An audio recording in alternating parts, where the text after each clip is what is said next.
sure I have Christina Hammer be my 7th fight. Because that's what I wanted. Mm-hmm. My 7th fight to be against Christina Hammer. He said, it may not be your 7th, but I can make it close. Mm-hmm. That's what he told me.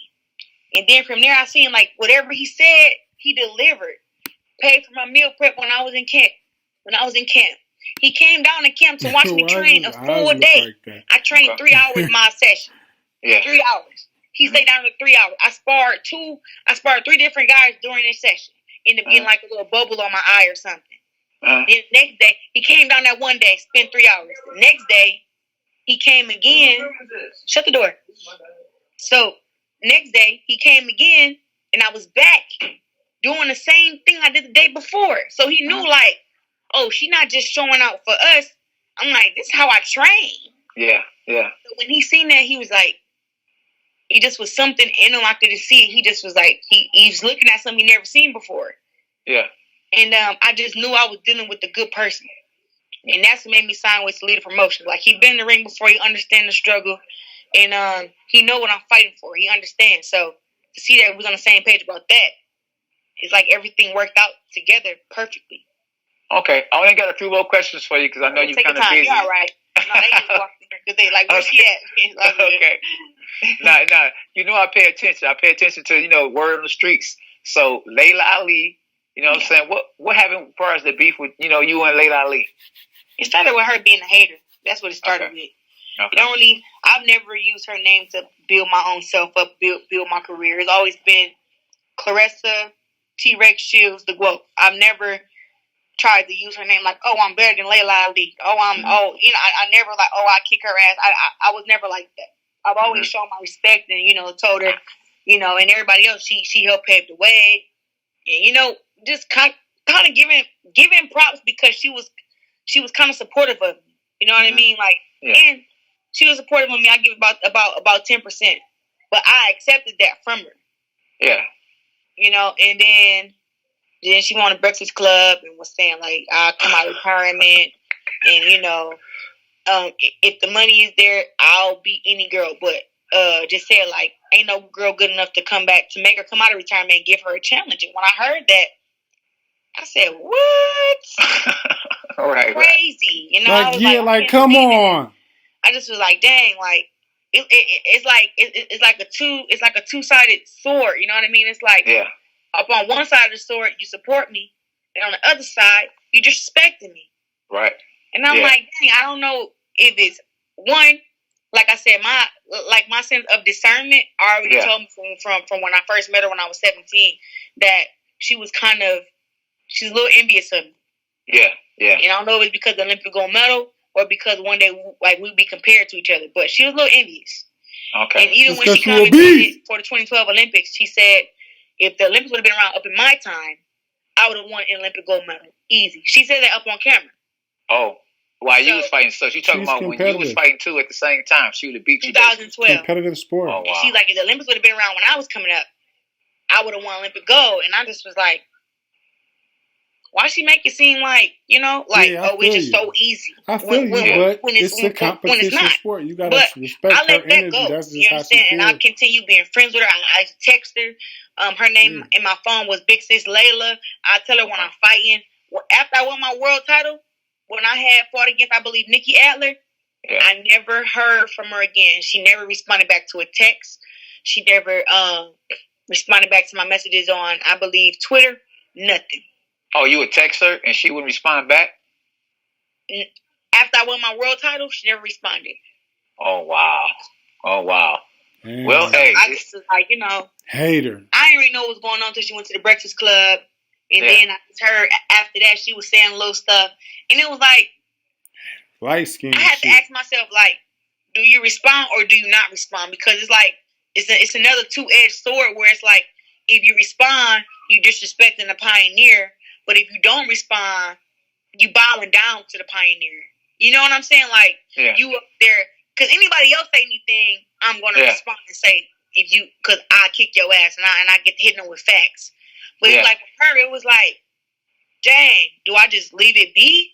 Or do I respond? And it was like, you the fucking GWOAT. You gotta respond. Exactly. So I responded to let her know, like, I ain't like what you said. I took it as disrespect, but to let you know, if you was to come out of retirement, it would not be an easy go with me. You would not beat me. And that's how I really feel. Like, skill-wise, I'm light years ahead of her. Mm-hmm. She lucky I wasn't around coming up in her time, because I would have been the one to whoop her. Yeah. You know, so it's more of like, she needs to be thankful for that. But the fact that she's been so disrespectful toward me, it's like, it's still right now. Yeah. If the fight happens, it's a two-edged sword, because when I whoop her ass, they're going to say, oh, she's 43 years old. She old. Yeah. But that's the only way I can see it. When I win, that's what they're going to say. So it's like, I win, but I'm losing. Uh-huh. You know what I mean? You. Yeah. It really don't matter to me. If she come out of retirement and we fight, I'm going to treat her like I treat everybody else. Dog walk them. Everybody. Well, I know. Smoke. I know she been training. I've been watching her. She been training a little bit. So if 15 million, 10 million for the winner, 5 for the loser? I said it at the beginning, because that's what I was like. I need some kind of incentive. I don't want to get the same as the loser, because she wanted $5 million just to step in the ring. Okay. That kind of money has never been made in women's boxing. No. For even one person to get $5 million. You know? So I'm just like, a lot of people the business people are like, they don't know if that's even possible. It was a man who was willing to put the $15 million up, but after he did his research on her, not me, on her, she did 100,000 buys with her and Jackie Frazier. Yeah. So that's the only pay-per-view numbers he going off of. He's like, in order for him to get his money back, we would have to, or to make money, he said we had to get 500,000 pay-per-views. Okay. Bruh, you're making your money back. Like, I promise. Pay-per-view numbers, because I never fought on pay-per-view. I got you. And she only made 100,000 pay-per-view buys, so he was just like, he don't have the right kind of. It doesn't matter. Like, I just don't understand that. Like, it's gonna make the money. $15 million up, I want to make sure it does this and that. And this will be the record-breaking. I'm still match. building my brand up, and her brand wasn't big enough back then to do over 100,000 buys.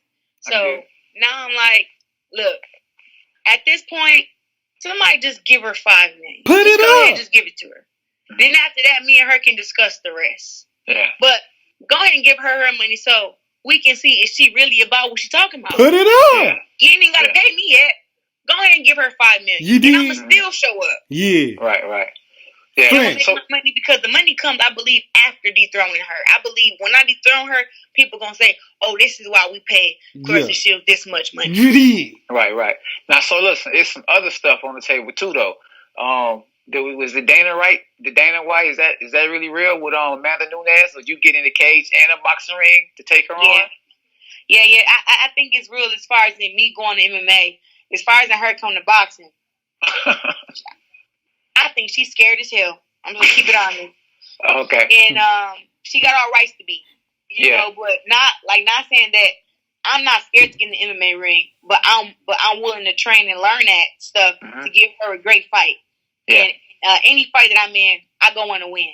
Period. Yeah. So I'm definitely I was starting my training, but then the coronavirus stuff started. It kind of put me on the back leg, so I'm gonna have to wait. But I believe after my fight with Marie-Eve DeCare, I believe I wanna fight the winner out of Hannah Gabriels and Raquel Miller. Yeah. And then after that, I'm gonna focus on my MMA career. Yes. I take my hat off to you too for that, because getting that cage, that's a bad boy. I'm tapping out quick. If they give me on the floor, it's over. I'm done. But stand on my feet. That's the thing, though. That's what I'm training for. Like, I know I can box in my sleep, as you can. Exactly. Somebody can bust in my house. I could be butt naked, and I jump up and know exactly how to stand and how to fight and everything, and get the job done. Absolutely. So it's more of like, if I can't do that in MMA, that's the problem. I don't want to go in there giving nobody an advantage over me. Like, oh, I don't know how to wrestle. I don't know how to get out of this position. I don't know how to get off my back. I don't know how to submit somebody. I want to know all that stuff before I get in there, so I can know. Yeah, she's more experienced than me, but at least I know how to do this stuff where I'm not like completely blind. Yeah, absolutely. Now you know today is May the 9th. And we are supposed to be doing this interview. You're supposed to be in the ring. I'm supposed to be there front row or watching on Showtime. Yeah. How do you feel that the fight actually didn't happen because not only you don't have a chance to be another world champion, that'll be what your 10,000th belt and another belt and money. You know, this is talking about a bigger purse. It seems like every time you fight, your purse get bigger too. Yeah. So yeah. The world is going through a pandemic, you know, and I already seen it coming. Mm-hmm. You know that they would, you know, that they would reschedule the fight, but I'm more than ready to get in the ring and challenge Marie-Eve Dicaire. She's 17-0. Absolutely. From I think Quebec, Canada.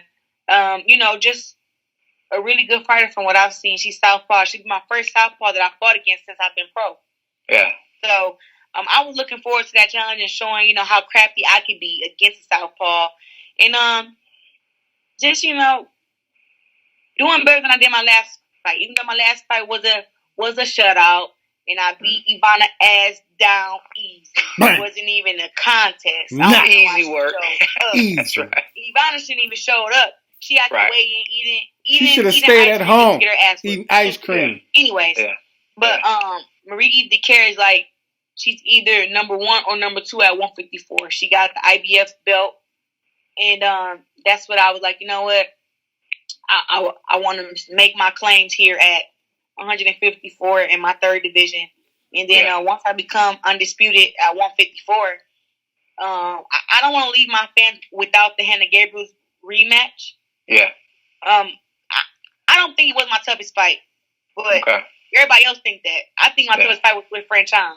But I guess since more people seen the fight with me, with over 500,000 people seen the fight with me and Hannah Gabriels, they think Hannah Gabriels that our fight was tough because she knocked me down first round. But I do probably gotta go see the other fight. Too. But overall, I would love to fight her again and prove that not even about the knockdown, but more to show her that I guess you kind of got lucky with the knockdown because you got to show us that. Once I school her at 154, I believe in you. You're the GWOAT. She's not going to even be able people need to piece see it that, together on how I know you got it. She even did at 160 because I'm a fight way better even though I'm coming down in weight. And you're going to be more prepared for that little lucky shot. I look forward to fighting Marie-Eve Dicaire. I think she's a good fighter. I will give you my analysis of her. How I feel about how she boxed and blah, blah, blah, but I'm not going to do that because she's probably watching this and then she got to work on it at the gym. So Absolutely. I'm going to let her, box however she boxes and whatever her mistakes is her mistakes. But I look forward to challenging her. And the fight was going to be in Flint. So I was, so excited. I just so excited. My hometown a fight. I've always fought in Detroit. Yes. I fought in New York. I fought in Vegas. I fought in L.A. I need that Flint fight right now while the pen is hot. I want people in Flint, especially like the youth, to know.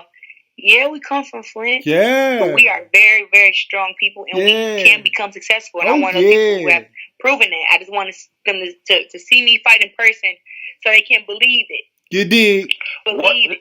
Yeah. Let me ask you one other question, and then get everybody your social media and all that. I'm quite sure it's going to be a lot of views. And one thing I like about you, too, and that's really good about you, is like they can say what they want to say, but when I go to Sleeves Promotions and look at your numbers as far as your views, you get 1 million views, like, off the rip. Yep. Now, let me ask you, so if it was a fight between 2 people, which one would you want to take? International. Cecilia Brækhus and Savannah Marshall. Brækhus. And tell me the reason why. I mean, them are 2, like, Cecilia Brækhus, I mean, be honest with you, I think she's ducking. Savannah Marshall is a female that you had lost to in the amateurs who is not really ready for you as a pro, to be honest. About her. Yeah. But if they both wanted you right now, say we want you right now, which fight would you take? It's really a hard choice. I really have to take. I take both of y'all motherfuckers same night at the same time. Absolutely. No, but honestly, I would. I definitely, when I watched my documentary T-Rex, and I watched because they showed the part when I lost. Yeah. And for 2 or 3 years after I lost, when I would watch the documentary, because I would go to little shows and had the kids watching it. It's like it's a documentary of how I became Olympic champ. And every time when I seen a losing part, I would cry.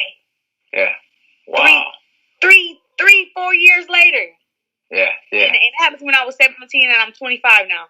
And I think till I turned about 22, 21, I cried every time I seen it.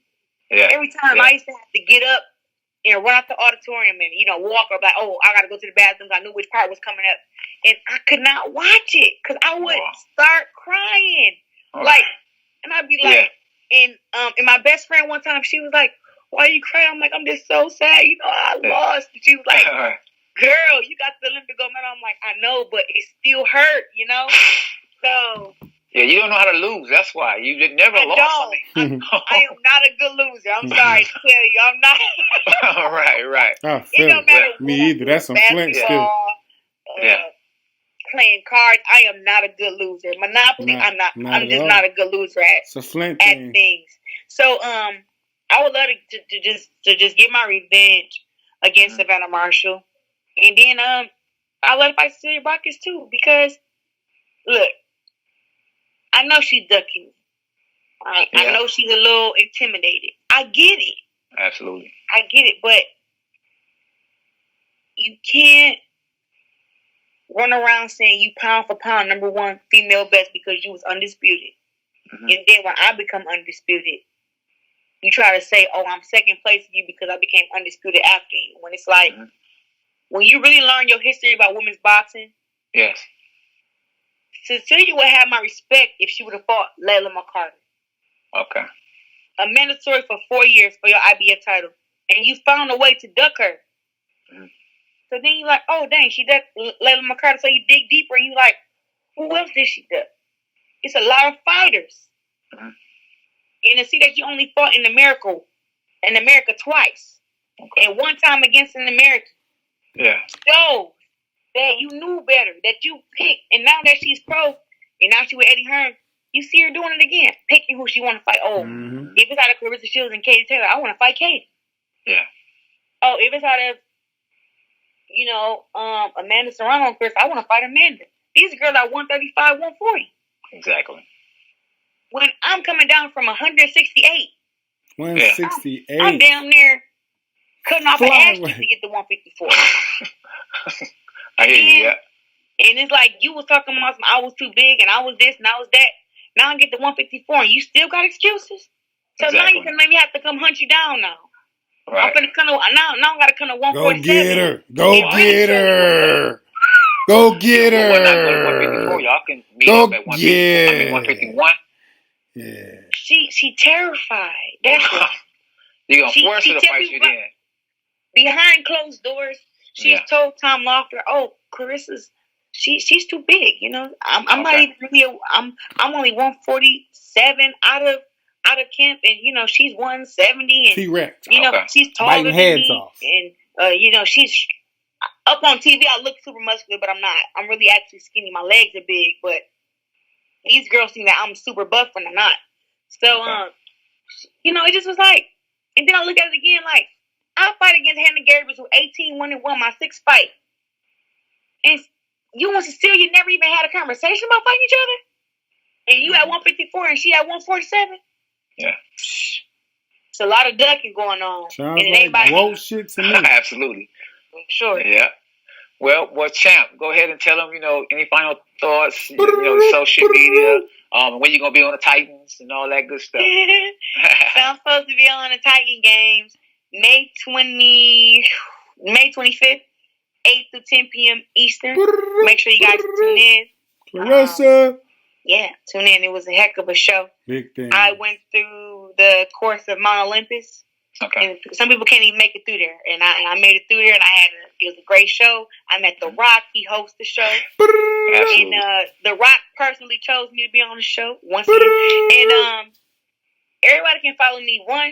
Subscribe to my YouTube channel, Claressa Shields GWOAT channel. Also, if you like to be a one-on-one, if you want to do a one-on-one virtual training class with me, go to www.patreon.com/T-Rex Fitness. Patreon, Patreon.com, T-Rex Fitness. And then follow me on my social media at Claressa Shields, CLARESSA SHIELDS. Yes, sir. But thank you, champ. Look forward to talking to you again, and I'll be following you in what you do. Okay, thank you. All right. Cheers. All right. Okay. Bye, Ken. I come on some cheers. You so funny. UK. That's right. You should know about that. Yeah, man. So that was cool hearing about Claressa, man. She got the training thing popping off. You can go sign up for that on the internet and get it popping. She sounds like she ready to fight. We got Marie DeCare. She's supposed to be fighting soon. So let's get ready for that. Claressa Shields is holding down Flint, Michigan. She's going to be airing in a couple of days. You can go back over the video and see exactly when, because I forgot. But she's going to be airing on the show in a couple of days. She met The Rock. She's doing her thing. She's the GWOAT. She's undefeated. And hey, man, let me see that Brockus in that old Claressa. You know what I mean? Let's see what's going to happen. Even though we know what's going to happen. GWOAT shit. Boom! You know what I mean? But yeah, I can't wait till the fighting season start back up. I can't wait till Claressa Shields hold it down for Flint even more.